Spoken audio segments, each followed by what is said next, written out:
Thanks for watching the replay.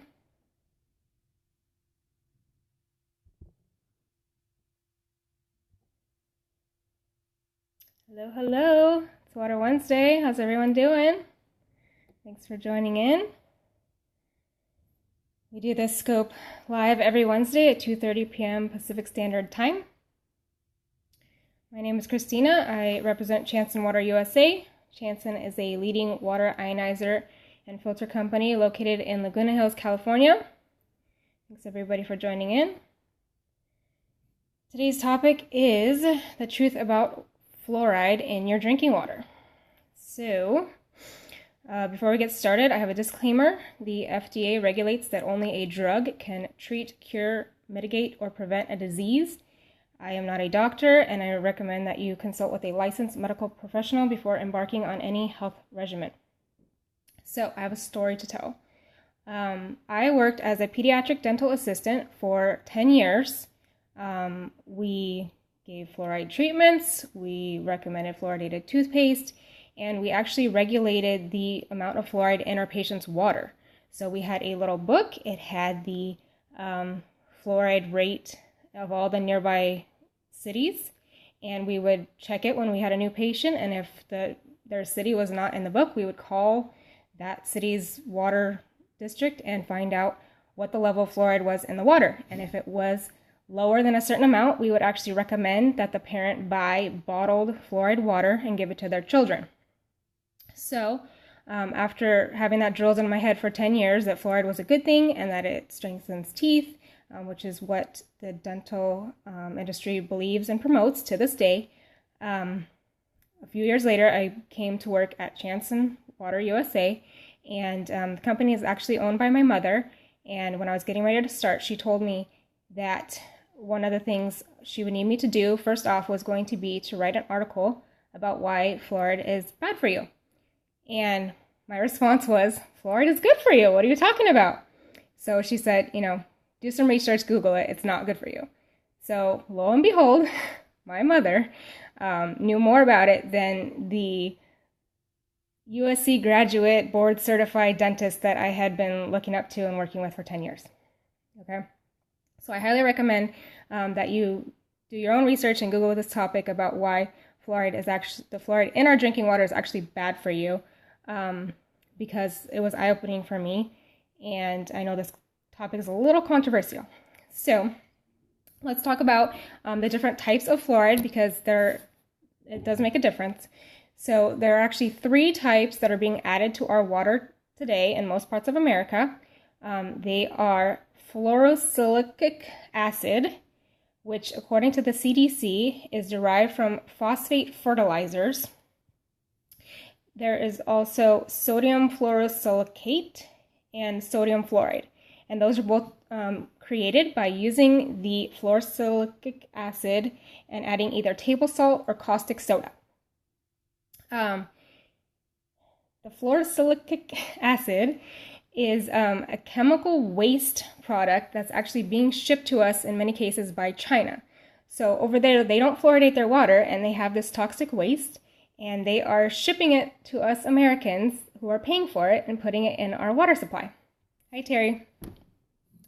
So it's ludicrousy, and the one type of fluoride that's actually good is calcium fluoride, which is not what you will find in your water or your toothpaste, and as far as I know, in your fluoride treatments either. So the concept that fluoride is good for teeth is actually all marketing. Just like if I were to ask you, what food is highest in potassium, what are you guys going to say? I know everyone has the same answer because it's been drilled in our heads for years, and I don't know where this started from. Banana, exactly, right?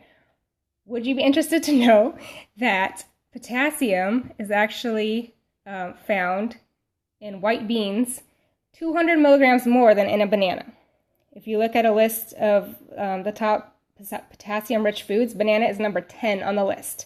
However, somewhere along the line, a marketer, possibly the Chiquita Banana Company, promoted that bananas were highest in potassium. So we all think that's great, right? It's the same thing that's happening with this. Fluoride is good for your teeth. And it's actually not, at least not the type of fluoride that is added to our water. It's not naturally occurring fluoride. It is a neurotoxin and pesticide. So I have some quick facts. I'm going to read them off to make sure I don't butcher them. There is actually enough fluoride, or sodium fluoride in this case, in a tube of toothpaste to kill a 7-year-old child. So that is why there is a poison control warning on the back of the label of the bottle of toothpaste, okay? Keep it away from your children. I no longer buy fluoridated toothpaste. Horrifying, right? 70% of America fluoridates our water, while all of Japan and 97% of Western Europe has rejected this practice. There are other countries that aren't fluoridating their water. We are the main ones. 49 studies have linked fluoride with reduced IQ in children, including a study done at Harvard University. Many children exceed the daily recommended amount of fluoride from toothpaste alone, and overconsumption of fluoride is linked to a condition called fluorosis, which creates white spots on the teeth. So it's very important that they don't get too much. Fluoride is not a nutrient. It is believed to be a neurotoxin, which means damaging to the brain. Data from the World Health Organization reveals that there is no notable difference in tooth decay in areas that fluoridate their water versus those which do not. The CDC's Oral Health Division acknowledges that the main benefit of fluoride does not come from ingestion, but rather from applying to the teeth. So why are we going to put it in our water if ingesting it isn't beneficial? Another controversial thing is that it's considered a medical dosage. So each city has a different fluoride level, but what I'm drinking in my water is going to be the same as my next door neighbor who may be elderly, the same as the neighbor across the street who may be a 50-year-old bodybuilder male. I have a newborn son. We're all getting the same level of fluoride in our neighborhood, and that's not, you can't do medical dosages like that. It shouldn't be allowed.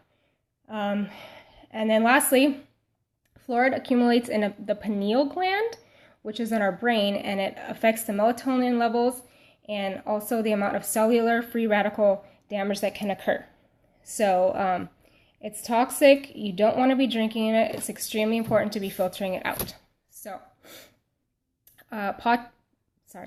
pitcher and faucet filters do not address fluoride whatsoever. So if you are relying on one of those filters for your drinking water, you are consuming fluoride and you want to look into your options.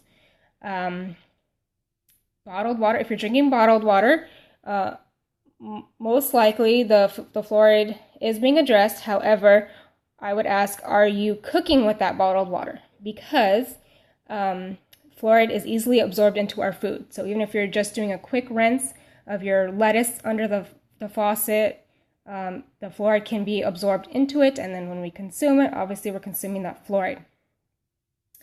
You don't need to worry about fluoride for your showers. Shower filters won't address it, but it's not a concern because fluoride is not easily absorbed by the skin. The concern is drinking it in our water. And let's see. So let's talk about a couple of the filters that Chanson offers that can address fluoride. We have our C3 pre-filter, which is just under $200. It's going to be adequate for most Americans. We do ask that you send in a copy of your water report so that we can recommend which filter is right for you. I unfortunately live in Riverside County, California, which was ranked the 4th worst water in America a few years ago. So I had to get the nano filter, which is the bigger, more expensive unit. But we don't recommend that to everyone, just the people who need it. So I highly recommend that you check out chansonwater.com, sign up for our mailing list. We do Periscopes every Wednesday, 2:30 p.m. Pacific Standard Time. And if you are in the Orange County area, we offer a 7-day free trial to try our water. You bring in your own containers, as many as you want, fill them up as much as you want for 7 consecutive days. No risk, all free guarantee. So if we have any questions, I will take those now. Thank you so much for joining. I hope you learned a lot. Does C3 filter fluoride, chlorine, and chloramine? Does it address them? Yes. Yes. The differences between the C3, which is the less expensive model, and the Nano, which is the more expensive model, is that the 3 main filters are larger, and the Nano includes 2 extra filters. But both of them will address the fluoride, chloramine, and chlorines. So, and if for those of you watching, if you don't know, chlorine and or chloramines are added intentionally, just like the fluoride, to our water in America, in most cities in America, in order to kill bacteria. But they are also very damaging when ingested. So you want to filter it out of your drinking water, and unlike the fluoride, you do want to filter it out of your shower water as well, which is why we offer a shower filter that reduces the amount of chlorine and chloramines that are absorbed by your skin. Okay? Thank you so much for watching. Have a great day.